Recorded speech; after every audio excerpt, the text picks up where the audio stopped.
Salam sejahtera dan salam sehat bagi kita semuanya. Jemaat yang terkasih di dalam Tuhan kita Yesus Kristus. Mari kita bersatu dalam doa, kita berdoa. Kami bersyukur Tuhan kepada Tuhan untuk segala kebaikan Tuhan dalam hidup kami.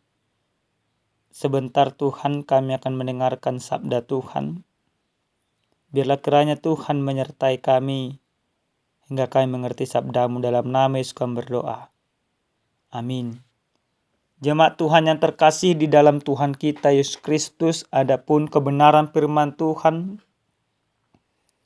yang menjadi khotbah kita pada saat ini tertulis dalam kitab Injil Yohanes pasal 6 ayat 1 sampai dengan ayat yang ke-15. Mari kita baca demikian firman Tuhan.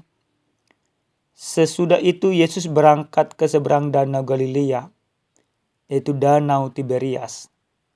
Orang banyak berbondong-bondong mengikuti dia, karena mereka melihat mujizat-mujizat penyembuhan yang diadakannya terhadap orang-orang sakit. Dan Yesus naik ke atas gunung dan duduk di situ dengan murid-muridnya. Dan Paskah hari raya orang Yahudi sudah dekat.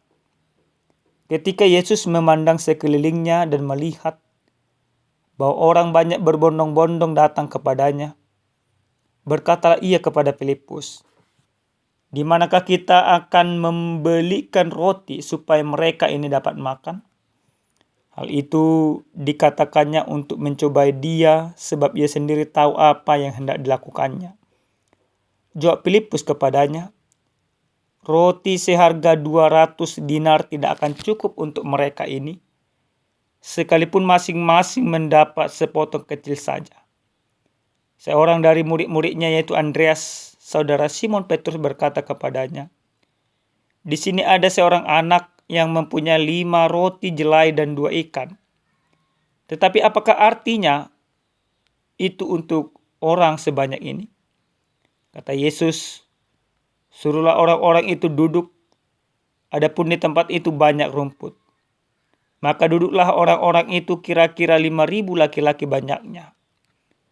Lalu Yesus mengambil roti itu, mengucap syukur dan membagi-bagikannya kepada mereka yang duduk di situ.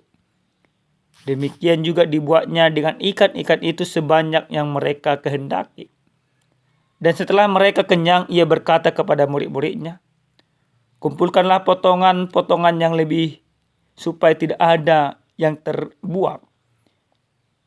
Maka mereka pun mengumpulkannya dan mengisi 12 bakul penuh dengan potongan-potongan dari kelima roti jelai yang lebih setelah orang makan.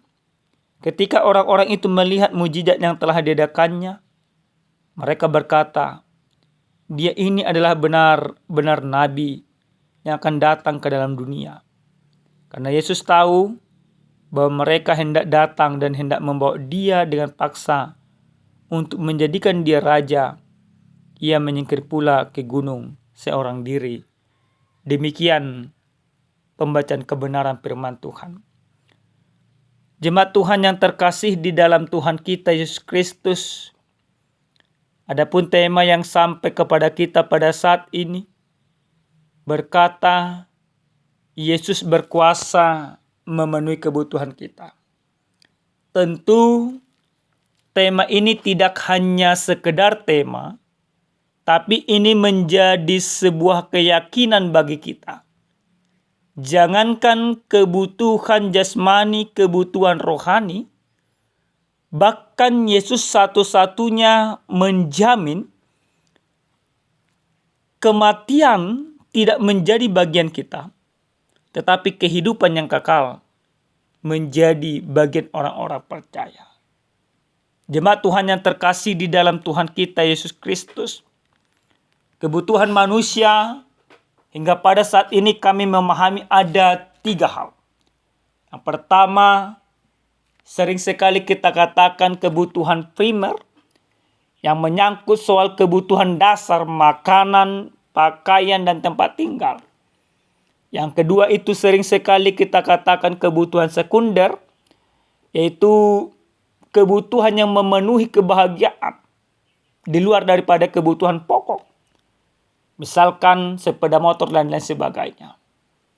Yang ketiga, sering sekali kita katakan kebutuhan tersier. Ini merupakan kebutuhan akan barang-barang mewah. Nah, tapi hal yang paling utama sebenarnya kebutuhan manusia itu ada satu lagi, yaitu kebutuhan rohani. Di mana kebutuhan rohani hanya bisa kita dapatkan di dalam Tuhan. Jemaat Tuhan yang terkasih di dalam Tuhan kita Yesus Kristus. Walaupun kita tahu bahwa Yesus adalah menjawab segala kebutuhan kita, tapi tidak jarang dari orang-orang percaya yang mempunyai rasa kekhawatiran yang begitu luar biasa. Sama seperti yang dikatakan di dalam Injil Matius pasal 6 ayat 25 sampai ayat 26. Di sana jelas dikatakan, janganlah khawatir akan hidupmu, akan apa yang hendak kamu makan dan minum, dan janganlah khawatir akan masa depanmu. Nah, perkataan Yesus ini terjadi dikarenakan banyak orang-orang percaya khawatir di dalam kehidupan. Bapak Ibu yang dikasihi oleh Tuhan kita Yesus Kristus.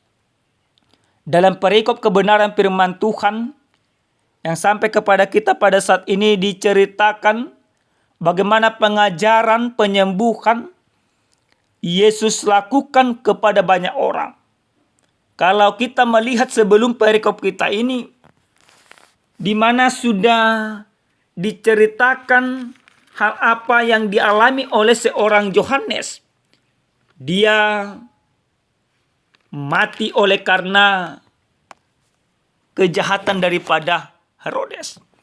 Maka Yesus ingin menyingkir sejenak, ingin menenangkan diri. Kalau dikatakan tadi, yaitu Yesus pergi dari Galilea, Danau Tiberias. Tapi yang terjadi Bapak Ibu, ada banyak orang terus mengikutinya. Maka oleh karena panggilan yang tidak bisa dielakkan, Yesus pun akhirnya mengajar banyak orang. Tapi apa yang terjadi ketika pengajaran itu? Waktu sudah sore. Otomatis orang-orang sudah lapar. Tapi di dalam perikop ini, Yesus bertanya kepada muridnya supaya memberikan makan kepada banyak orang. Di tempat yang terpencil, di tempat yang sunyi, yang tidak ada toko roti, tidak ada menjual makanan. Maka pertanyaan daripada seorang Filipus, dia katakan bagaimana mungkin roti seharga 200 dinar tidak akan cukup bagi mereka. Di sana juga terjadi kekhawatiran yang dipertunjukkan oleh Filipus. Namun Andreas, dia katakan di situ ada anak yang memiliki roti dan ikan. Tapi itu mungkin tidak cukup juga. Secara logis mereka berpikir demikian. Tidak akan mungkin roti yang dimiliki oleh dua anak tersebut bisa cukup untuk 5.000 orang laki-laki lebih. Kalau dihitung perempuan. Tapi Tuhan tetap Tuhan. Yesus tetap Yesus. Yesus adalah anak Allah. Yesus adalah Tuhan. Di dalam perikop ini, akhirnya apa yang dipertunjukkan oleh Yesus? Dia menunjukkan mujizatnya. Dia mengubah roti itu dan ikan itu cukup untuk banyak orang. Disinilah mujizat Tuhan terjadi. Jemaat yang terkasih di dalam Tuhan kita Yesus Kristus. Hal apa yang akan kita lihat yang menjadi pegangan hidup kita dari kebenaran firman Tuhan untuk membuat kita semakin yakin kepada Yesus Kristus, tidak perlu ragu lagi. Walaupun mungkin dunia ini berusaha untuk meragukan kita. Yang pertama sekali, lewat firman ini kita mau diajak bahwa Yesus peduli dengan kebutuhan jasmani kita. Ini yang harus kita pahami. Poin pertama dari kebenaran firman Tuhan ini, Yesus peduli dengan kebutuhan jasmani para pengikutnya.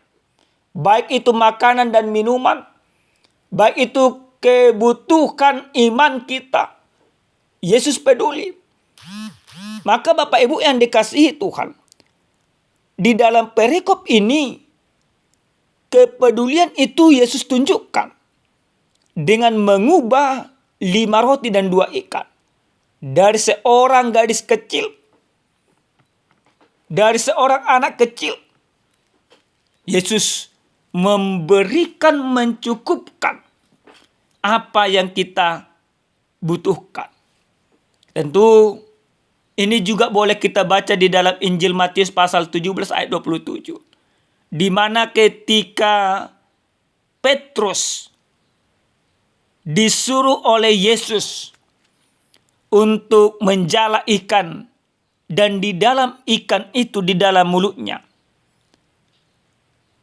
Petrus menemukan 4 dirham uang untuk membayar pajak.